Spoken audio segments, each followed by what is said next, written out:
You know, in most parts of the world, the borders are defined by fences, checkpoints, and signs that remind people exactly where one country ends and another begins. But in some places, those lines are nearly invisible. Streets, rivers, and mountain trails crossed effortlessly between nations, with people moving freely as if no boundary exists at all. Here's 15 borders that you can cross without really knowing it. Number 15. The Belgium-Netherlands border. In the small towns of Barl-Hertog in Belgium and Barl-Nassau in the Netherlands, hopefully I got those pronunciations properly, the concept of a border almost disappears into everyday life. The boundary between these two countries weaves its way through homes, shops, and streets in one of the strangest territorial layouts in the world. Barl-Hertog consists of 22 separate Belgian enclaves that are located within the Netherlands, while the Dutch town of Barl-Nassau contains several Dutch enclaves inside those Belgian ones. The result is a patchwork of borders that's so intricate, a single building can be divided between two nations. In restaurants or cafes that straddle the boundary, a simple step can take you from one country to another. No passport, no checkpoint, and often no awareness that you've even crossed one. The border is clearly marked on the ground with white crosses and metal studs that are embedded in the pavement, labeled B for Belgium and NL for the Netherlands. Residents sometimes use the border to their advantage too. For instance, during earlier decades, businesses would choose which side of their building to register on, depending on the tax rates or the laws of the time. Even the property addresses can switch between countries depending on which side of the line the front door falls.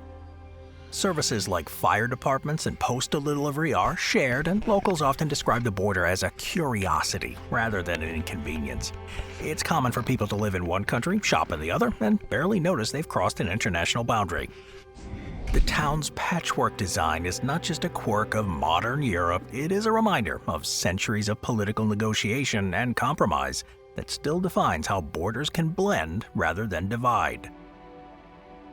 Number 14. The Switzerland-Germany border. The city of Constance, located on the western shore of Lake Constance in southern Germany, sits so close to Switzerland that it is nearly impossible to tell where one country ends and the other begins. In fact, for many locals and visitors, crossing the border here happens without realizing it.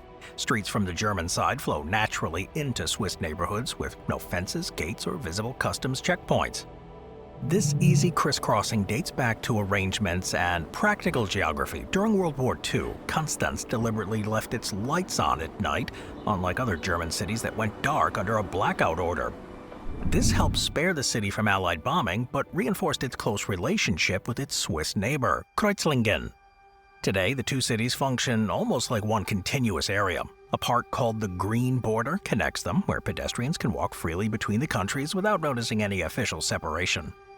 There are still custom zones near the main roads, though, for commercial traffic, but these are used mainly for declarations and checks rather than for routine border control. The entire area operates under the Schengen Agreement, which allows free movement within most of Europe. The physical markers of the boundary, though, are subtle: small stone posts, old border signs, and sometimes nothing at all. People often joke they've been in two countries before lunch without realizing it. Yet that casual border also shows a deeper trust between neighbors who've maintained peace and cooperation and shared prosperity for generations. The border still exists legally, but in daily life, it's just part of the scenery. It's a faint reminder that sometimes crossing into another country can feel as natural as just walking across the street. Number 13. The France-Belgium border. In Western Europe, the boundary between France and Belgium is so subtle that thousands of people cross it every day without even noticing.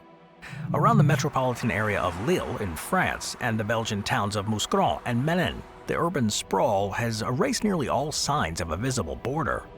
Roads, tram lines, and bike paths pass freely between the two countries, and only a small roadside marker or signpost hint that you've even moved from France into Belgium, or vice versa. Historically, this region has shifted hands many times, particularly during the 17th and 18th centuries, when wars and treaties continually redrew the borderline. But today, it is little more than a technicality. Residents live in one country and work in the other without any difficulty. People use euros on both sides, speak French in both regions, and often share the same radio stations, newspapers, and cultural events. Belgian commuters drive into Lille for jobs on France's services and retail sectors, while French citizens frequently cross into Belgium to buy cheaper tobacco and fuel. Even GPS apps can struggle to detect when you've crossed the border, and sometimes they switch networks or data providers mid-street. Schools and hospitals in the region serve mixed populations, and cross-border public transport systems operate as if they were a single city.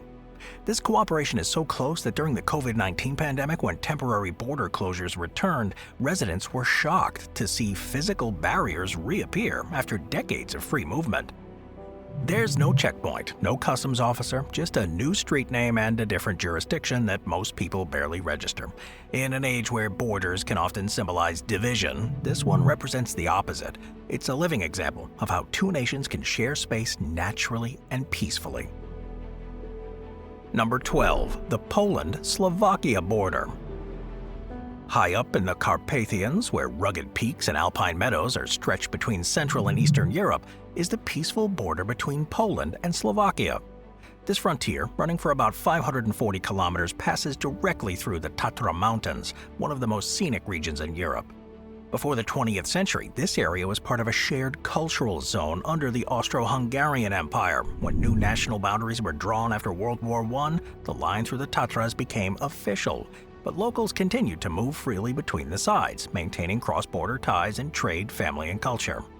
During the Cold War, though, the frontier became heavily guarded, and access between Poland and Czechoslovakia, which included Slovakia at the time, was limited.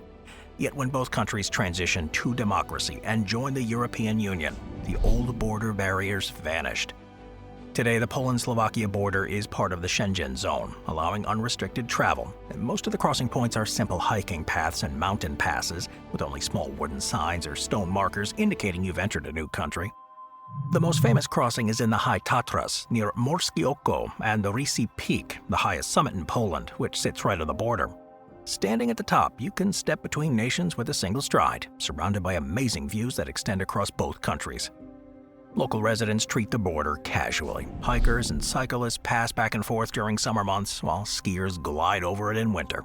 Even public transport connects the towns across this frontier, making it easy for visitors to explore both sides in a single trip. The political line, though, is clearly mapped and fades into the background of a landscape that unites rather than divides. And for travelers, it's one of the few places in Europe where you can climb a mountain in one country and descend into another and never feel that you've crossed a border at all. Number 11. The Spain-Portugal border. Between the Spanish village of La Corocera and the Portuguese municipality of Oronches, the border between Spain and Portugal is so subtle that travelers often cross it on foot without even realizing it. Locals frequently move between the two countries for farming, visiting relatives, or attending small markets. They treat the border as part of daily life rather than an international division. Historically, this frontier has seen centuries of shifting control. Smugglers and cross-border families. In earlier times, locals would carry goods like olive oil, tobacco, and textiles across on mule paths, carefully avoiding the few customs officers who patrol the terrain. Today, those trails still exist, but the smuggling has been replaced by casual foot traffic and hikers. The area's lack of obvious border infrastructure can be surprising to outsiders. One can drive down a country road, pass a small sign reading Portugal, and only realize they've left Spain when the road signs change style and the time zone shifts back 1 hour. There's no checkpoints or barriers here, just winding roads and olive groves that continue uninterrupted on both sides. Although the political boundary does still matter for administrative reasons, the cultural one barely exists. Tourists exploring this area don't often notice when they've crossed from one country into another. The border here reflects the deeply intertwined nature of Iberian history, two distinct nations that share centuries of trade, migration, and friendship. In a world where many borders remain tightly controlled, this one feels like a glimpse into a simpler era, when boundaries were drawn on maps but rarely seen in the landscape. Number 10. The Sweden-Norway border. Between the Swedish village of Charlottenburg and the Norwegian town of Magnor lies Morokulien, a small peace park that straddles the Sweden-Norway border. God, I hope I got all those pronounced correctly.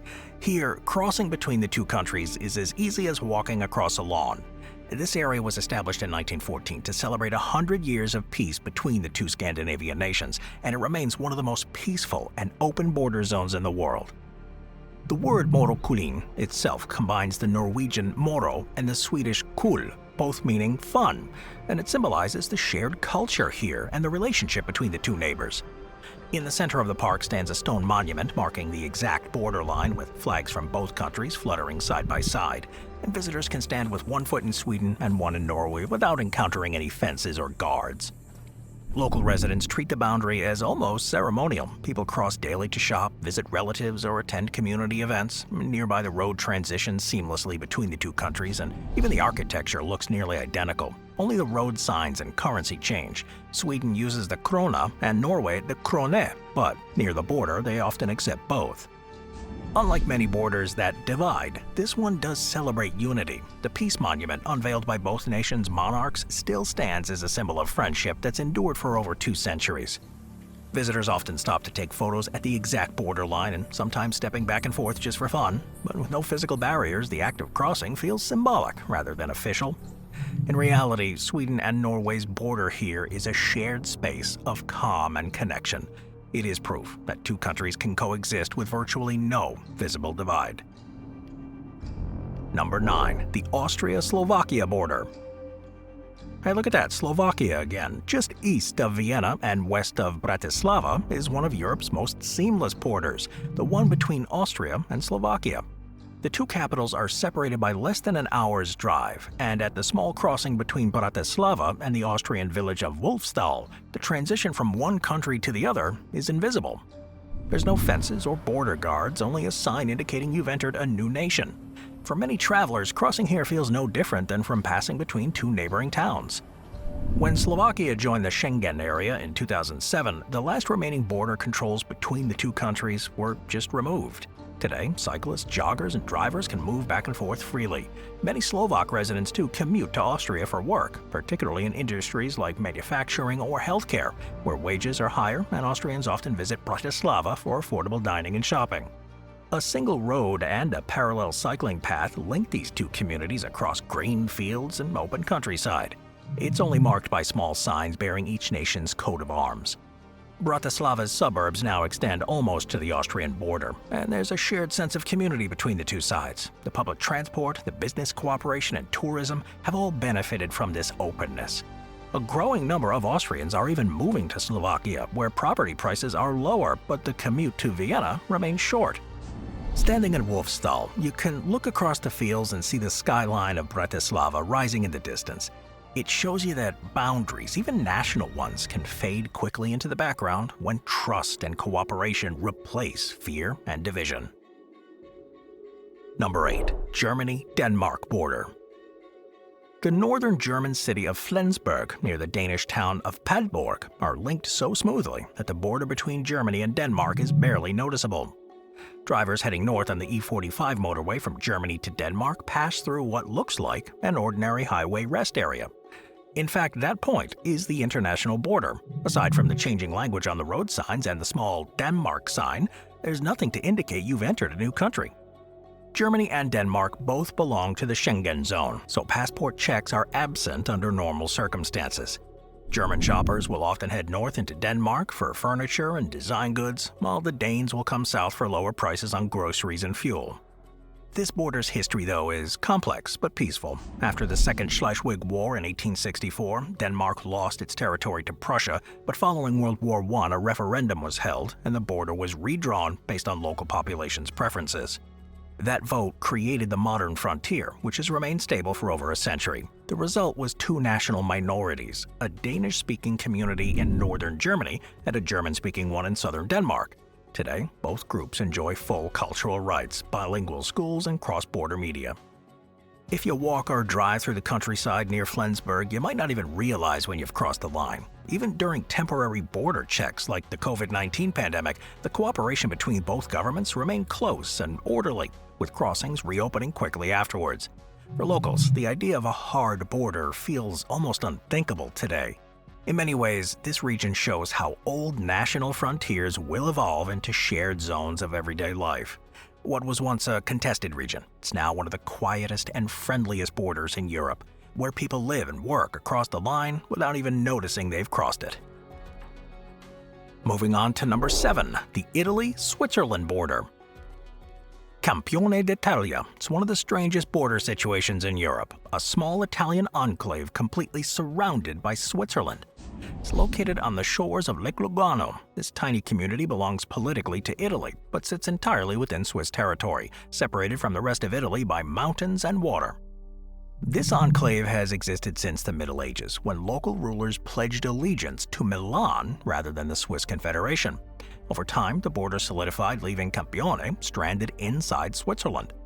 Today, though, despite being officially Italian, the town uses the Swiss franc instead of the euro, follows many Swiss regulations, and it's integrated into Switzerland's postal, telephone, and banking systems.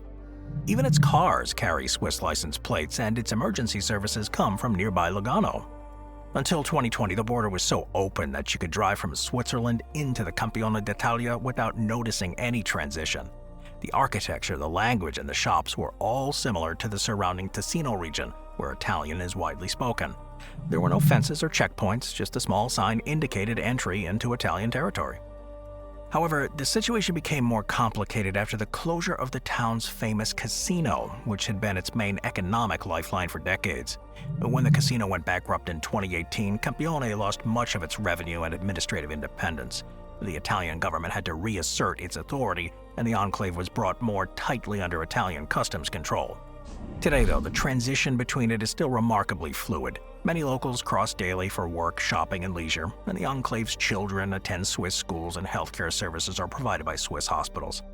From a practical standpoint, life in Campione feels almost entirely Swiss, yet legally, it remains Italian soil, with Italian police, taxes, and elections. It's a rare case where geography and history have blurred the meaning of borders entirely, creating a small corner of Europe where national lines exist, but only on paper. Number 6. The Finland-Sweden border. In the twin towns of Tornio in Finland and Haparanda in Sweden, the border between these two Nordic countries feels non-existent. The town sits directly across the Torn River, which technically marks the boundary, but the two communities have grown so closely together that crossing the bridge between them is as simple as walking across the street. For centuries, Tornio and Haparanda were part of the same community under Swedish rule. When Finland was annexed by Russia in 1809, the river became the official border, dividing families and trade routes. But despite the political split, people continued to cross freely, maintaining strong linguistic, cultural, and family ties. Street signs in both Finnish and Swedish make navigation pretty seamless, and both currencies, the euro in Finland and the krona in Sweden, are widely accepted on either side. These two municipalities coordinate many public services. They share utilities, for example, schools, and even some healthcare facilities. The border bridge has become a small local landmark, complete with markings where travelers can stand with one foot in Finland and one in Sweden. But during rare periods of restriction, like temporary border closures in 2020, residents protested because the division disrupted their daily lives. Families often have members living on both sides, and marriages across border are so common that many locals have dual citizenship or permanent residency in both. This area has even branded itself as a twin city in two countries. It represents one of Europe's most successful examples of cross-border cooperation. To an outsider, walking from Tornio to Haparanda feels like moving through different neighborhoods of the same town, one that just happens to belong to two nations at once. Number 5. The France-Switzerland border. The city of Geneva sits right on the edge of Switzerland, nearly surrounded by French territory. Because of this geography, it's one of the easiest international borders in the world to cross without really noticing. Travelers heading into the city by road or train from France may pass through what looks like a normal suburb, only to realize later they've entered another country. The border around Geneva is irregular. It's shaped by centuries of treaties and annexations. Some roads cross the line multiple times within just a few kilometers. In fact, there's nearly 100 small crossing points between the two countries in the Geneva region alone. This openness is the result of both nations' long-standing cooperation. France and Switzerland have maintained peaceful relations for centuries, and since Switzerland joined the Schengen zone in 2008, border checks for travelers has been removed. This allows daily commuters and residents to move freely across the frontier. Around 100,000 French citizens cross into Switzerland every day to work, most of them employed in Geneva's financial sectors. Because the two countries share so many economic and social ties, the border barely registers in daily life.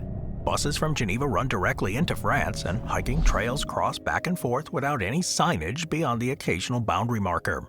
The airport is another unusual feature. Geneva Airport actually straddles the border, with one section connected directly to France through a special corridor, which allows travelers to enter the French territory without passing through Swiss customs.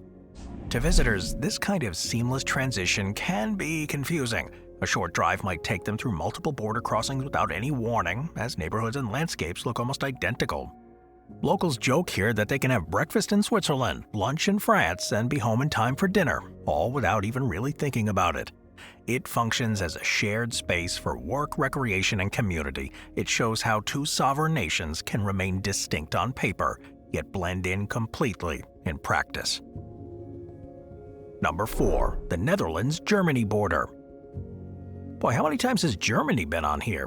In the towns of Kerkrade in the Netherlands and Herzogenrath in Germany, the border separating these two countries has become almost invisible. These two communities are literally built against each other, so closely that the main street, Neufstraat, on the Dutch side, and the Neustrasse on the German side is divided only by a line running down the middle of the pavement. Walk across the street and you crossed into another country. For most of the 20th century, this line marked a formal boundary with customs controls, but after the Schengen Agreement came into effect, the barriers were dismantled, and the street became a shared space. Today, people freely cross from one side to the other to shop, eat, and visit friends, often without realizing they've technically left their country.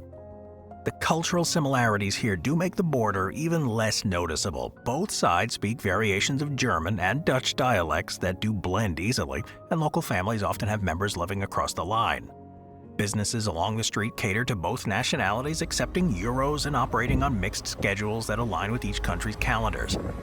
Now, interestingly, the street did have once a physical barrier during the Cold War years. Concrete bollards and metal fencing separated the two sides. These have long been removed, and today only a small plaque and painted markings remind people that an international frontier once ran down the middle of an ordinary road. The cooperation between the two towns has gone far beyond open streets. They jointly operate cross-border bus routes, utilities, and even emergency services. In 2012, they formalized their relationship by creating Eurode, a binational administrative zone intended to strengthen collaborations. Residents can use the government offices in either country, and cross-border projects are managed through a shared council. What makes this one really cool isn't just the lack of physical division, but the sense that it no longer matters to these people. Residents have grown up crossing it daily without thinking about nationality. To many locals, it's simply one continuous town. It's proof that in some corners of Europe, borders have become relics of the past, replaced by a culture of openness that transcends geography. Number 3. The Czech Republic-Germany border. Hey, look at that, it's Germany again. Deep in the heart of Central Europe, where the dense woodlands of Bavaria meet the rolling hills of Bohemia, is one of the most peaceful and easily crossed borders in the world. The frontier between the Czech Republic and Germany runs quietly through the Šumava, the Bohemian Forest, and the Bavarian Forest National Parks. It's a continuous stretch of wilderness so big and undisturbed that a hiker could cross between two nations without ever knowing it. A century ago, this region saw intense geopolitical change. The border was established after World War I when Czechoslovakia gained independence from Austria-Hungary, and for a time it remained a quiet rural boundary lined with small villages and sawmills. However, after World War II, it took on an entirely different character. When Czechoslovakia fell under Soviet influence, the frontier became part of the Iron Curtain, one of the most tightly controlled borders in the world. A wide strip of no man's land filled with electrified fences, minefields, and guard towers cut through the forest. Residents were displaced, border villages were abandoned, and only military patrols and wild animals remained. Ironically, this strict exclusion zone created a rare sanctuary for wildlife, and because humans were kept out for decades, nature flourished. Species that had disappeared from much of Europe, like the Eurasian lynx and the black stork, found refuge here.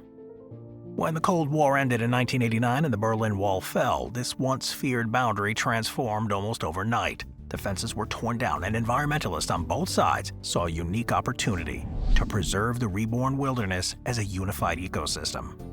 In the early 1990s, the Šumava National Park, the Czech Republic, and the Bavarian Forest National Park in Germany were formally linked through a cross-border conservation agreement. Today, they operate as one continuous biosphere. These two parks coordinate cultural and educational projects. Local towns like Kvilde in the Czech Republic and Grafenau in Germany participate in joint festivals. But perhaps the most powerful symbol of reconciliation is the so-called Trail of Freedom, which follows the old patrol route that was once used by border guards. It's now a quiet hiking trail that leads through abandoned checkpoints and restored watchtowers. Today, this border represents not separation, but unity. It's a living monument to how nature and nations can heal. Animals cross it freely, families hike through it without passports, and the only barriers that remain are the trees themselves. It's the best kind of border. It's the one that quietly disappears into the forest. Number 2. The United States-Canada border. Well, believe it or not, between the American state of New York and the Canadian province of Ontario is one of the most complex but beautiful border regions in the world, the St. Lawrence River and the Thousand Islands. Here, the international boundary snakes through a maze of over 1,800 small islands, peninsulas, and waterways. In many places, it runs so close between land masses that visitors can cross from one country to another without even realizing it, sometimes by just stepping into a boat or paddling a few meters across a calm channel. The Thousand Islands go for about 80 kilometers along the St. Lawrence River, where Lake Ontario drains towards the Atlantic. The islands range in size from large inhabited stretches to barely rocky outcrops that hold a single tree. Residents have joked for generations that you can eat breakfast in Canada and lunch in the US without leaving your backyard. This division was established by the Treaty of Paris in 1783 and clarified later by boundary commissions in the 19th century. Surveyors determined ownership island by island, marking the boundary through the water using buoys and invisible coordinate lines.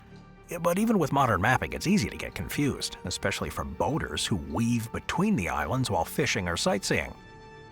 There's no physical fences or barriers here, only occasional customs docks for boaters who need to check in officially. Many locals live their lives straddling this boundary. Families own properties on both sides, and tourists on river cruises cross the line dozens of times a day without even noticing. One strong example of how subtle the border can be is Zavakon Island, two small islands connected by a footbridge. Legend says the larger islands belong to Canada and the smaller one to the United States, with the bridge serving as the shortest international border crossing in the world. While in reality both islands are Canadian territory, the story endures because it captures the easygoing nature of the border. Even during periods of tighter security like after 2001, the Thousand Islands remained a model of trust. Border patrol boats monitor traffic, but locals still move freely under the rules of the US-Canada relationship. Residents of either nation can paddle, sail, or drive across to visit friends or attend community events as long as they report their crossings officially.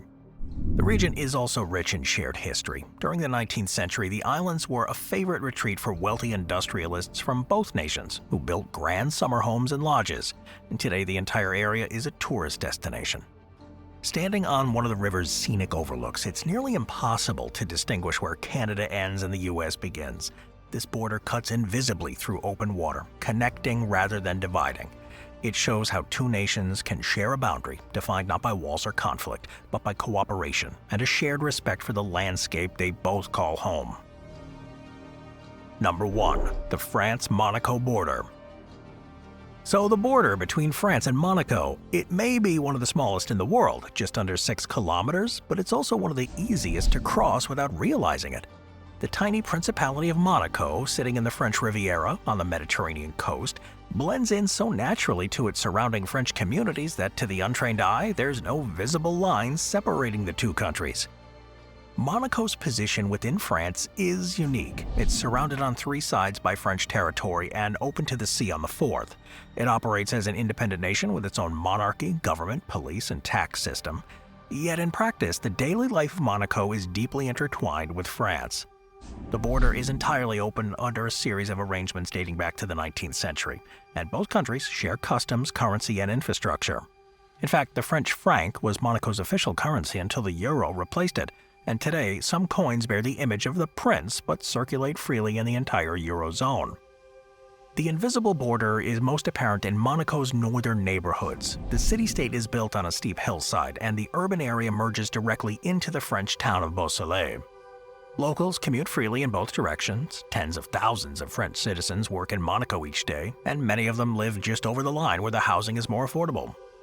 Monaco's train station, that's another example of how the border functions seamlessly. The station is built directly into the rock beneath the city and has entrances in both Monaco and France. Travelers can board a train in the Principality and arrive in France minutes later, without passing through customs or border control. The openness of this border has also contributed to Monaco's character.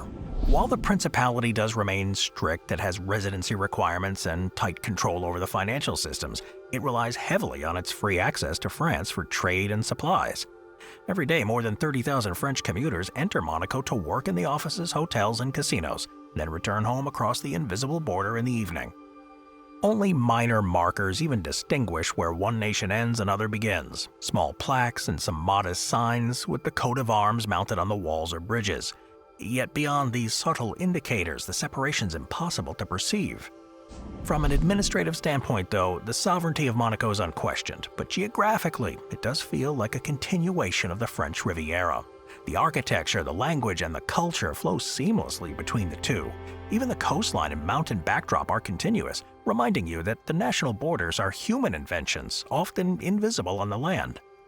Monaco's relationship with France is a rare example of absolute trust between nations, where an international frontier exists, but not as a division. Instead, it's an open seam between two partners.